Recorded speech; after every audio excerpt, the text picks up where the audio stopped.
আমি আসলে আসছি রাজশাহী থেকে। রাজশাহীতে পড়াশোনা করি আর ঢাকা হয়ে আসছি। তো আজকে লঞ্চটা 9:30 ছাড়ছে। তারপরে আমরা এই কালীগঞ্জে কিছু আগে মুহূর্তে আর কি 11টা থেকে মানে 11টার পর থেকে মোটামুটি 3টা পর্যন্ত মোটামুটি আবহাওয়াটা খারাপ ছিল। তখন আর কি মোটামুটি আতঙ্ক পুরা যাত্রীদের ভিতরে একটা আতঙ্ক সৃষ্টি হয়েছে। তারপর স্বাভাবিকভাবে আল্লাহর রহমতে ঠিক আছে, সবকিছু ঠিকঠাক ছিল পরবর্তীতে আর কি। তো আতঙ্ক সবকিছু ভুলে এখন দেশে এলাকার মাটিতে নামছে, সবকিছু আর কি ভুলে গেছি। এটাই আর কি আনন্দ লাগতেছে আর কি, পরিবারের সাথে ঈদ করবো আর কি। 8টার দিকে সদরঘাট উপস্থিত হয়েছি, অনেক জ্যামজট। ইভেন যে লঞ্চে চড়ে আসছি আমরা, কালীগঞ্জে আসার মুহূর্তে অনেক ঝড়ের কবলে পড়ছি, কালবৈশাখী ঝড়ের কবলে পড়ছি। সেই ক্ষেত্রে লঞ্চ একটা জায়গায় নিরাপদ স্থানে আশ্রয় নিয়েছিল নদীর পাশে।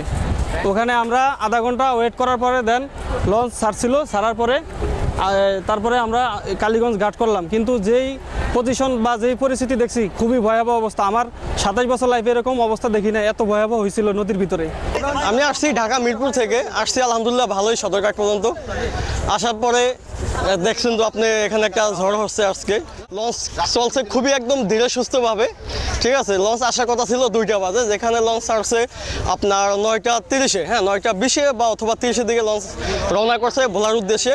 লঞ্চ আইসা পড়ছে এখন বাজে কয়টা, হ্যাঁ পরে আপনার 4:50 দেখতে, যেখানে আপনার 5 ঘন্টা থেকে 6 ঘন্টার মধ্যে লঞ্চ আসার কথা, সেই জায়গায় এত সময়।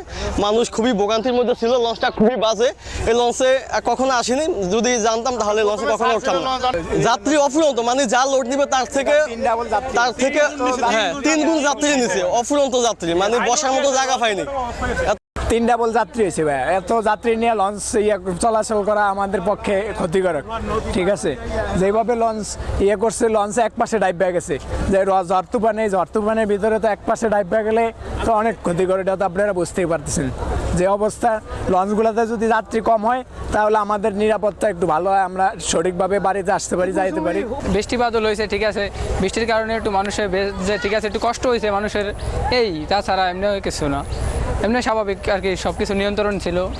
ঢাকা থেকে রওনা দিছি, আর আপনার ওই চাঁদপুরের এদিকে যখন আসছি না, তখন হলো গিয়া খুব বাতাস আর বৃষ্টি, সাথে লঞ্চ একটু কোনো রকম একটু ঢেউ দিছে দিয়ে, মানে সবাই মোটামুটি একটু ভয়টাই পাইছি।